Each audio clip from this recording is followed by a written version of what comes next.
Anging Pinoy lang ang nakagawa ng record na ito sa NBA Finals pero puno pa rin ng bash inabot ni Clarkson. Tara kwentuhan!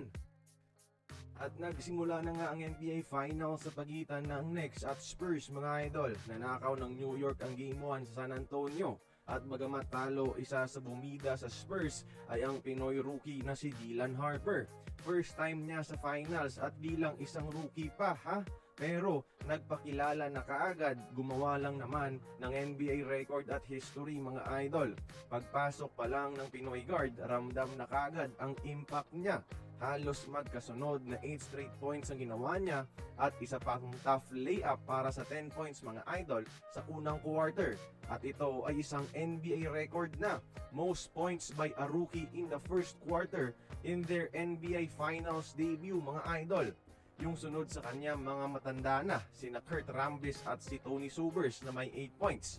And this performance makes Dylan Harper as the only rookie to score double digits in the first quarter of their NBA Finals debut mga idol. Only one natatangi sa NBA history mga idol at Pinoy pa ang may gawa. 16 points buong laro si Dylan. Habang si kabayan Jordan Clarkson naman sa kabilang banda ay naglaro rin mga idol pero limitado nga lang ang kanyang playing time. Scoreless siya sa loob ng 5 minuto at kahit panalo, bash at batikos na naman ang inabot niya sa mga NBA fans. May nagsabing defensive liability siya at di na dapat paglaruin pa sa buong finals mga idol. Magkasalungat na kwento ng dalawang Pinoy sa Game 1 ng NBA Finals. Yung isa rookie pero puno ng pure kahit talo. Yung isa veterano pero batikos naman kahit panalo.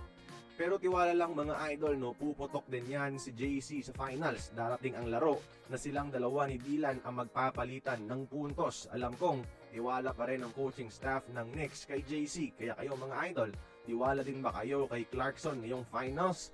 Join the conversation, magkomento lamang sa ibaba.